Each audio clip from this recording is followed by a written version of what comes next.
అలా అండి. దేవుని దయ వల్ల ఇన్ని సంవత్సరాలు దేవుడు అనుగ్రహించిన విధానాన్ని బట్టి నేను దేవుడిని స్తుతిస్తున్నాను. రీసెంట్‌గా జీవితంలో నేర్చుకున్న కొన్ని పాఠాలనేవి నేను తెలియచేయాలని ఆశపడుతున్నాను. వాటిలో ప్రాముఖ్యమైనది పాఠం ఏంటంటే ఫెయిల్యూర్ గురించి పాఠమే. రీసెంట్‌గా ఈరోజు కూడా అదే పాఠం జరిగింది.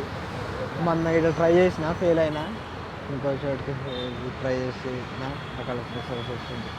ఇలా ఏందంటే లైఫ్‌లో ఉన్నా కూడా ఫెయిల్యూర్స్ తర్వాతకి అంటే ఒకసారి ఫెయిల్ అయినామనుకో అదొక చదువైనా సరే నా అనుభవంతో చెప్తా. ఒక మాట ఏందంటే ఒక చదువులో ఒకసారి ఫెయిల్ అయినామనుకో ఇంటర్‌లో ఫెయిల్ అయినా సారీ సెకండ్ ఇయర్‌లో 2 సబ్జెక్ట్స్ మళ్ళీ రాసిన పాస్ అయినా.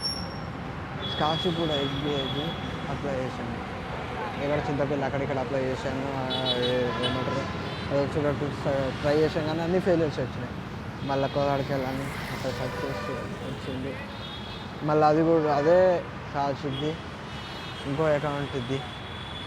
అది ఇక్కడ ఏరియాలో ఇది దిల్‌షుక్‌నగర్ ఏరియాలో ట్రై చేసిన. ఇక్కడ కూడా ఫెయిల్ అయిందాను. మళ్ళీ ఇంకోసారి ట్రై చేసాను. అప్పుడు సక్సెస్ వచ్చింది.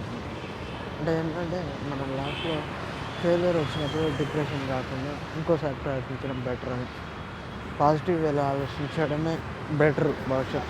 మీకున్న నెగెటివ్ సిచ్యుయేషన్‌లో ఇప్పుడు నాకు పాజిటివ్ వేలో ఆలోచించడం నాకు బెటర్ అండి. నా లైఫ్‌లో ఒక రకంగా చెప్పాలంటే. ఇప్పుడు నేనేమనుకున్నా ఫర్ ఎగ్జాంపుల్ ఆ ఇంటర్ టైమ్‌లో చూసుకోండి. ఇంటర్ టైమ్‌లో నేను ఆ రోజు ఇంటర్ ఫెయిల్ అయినా సూసైడ్ చేసుకోవస్తే ఈరోజు నేను ఉండకపోయింది కదా ఈ మాటలు చెప్పకపోయింది. కాబట్టి పాజిటివ్ వేలో ఆలోచించడం మంచిదే ఇది ఎంతైనా. ఈ 3 విషయాలు 3 కాదు 4 విషయాలు జరిగినది ఇదే.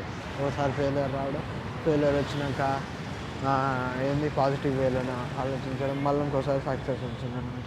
అంటే ఫెయిల్ అయిన ప్రతిసారి అదే నేర్చుకున్నాను. ఇంకోసారి ప్రయత్నించడం అది చదువులోనే కానీ, లేకపోతే అకౌంట్స్‌లో కానీ, జాబ్స్‌లో కూడా అంతే మ్యాక్సిమం. జాబ్స్‌లో కూడా అట్లా ప్రాక్టికల్‌గా జరిగిందయితే ఏం లేదు. కాకపోతే ఇప్పటివరకు జరిగిన సందర్భాలు అయితే ఇవే.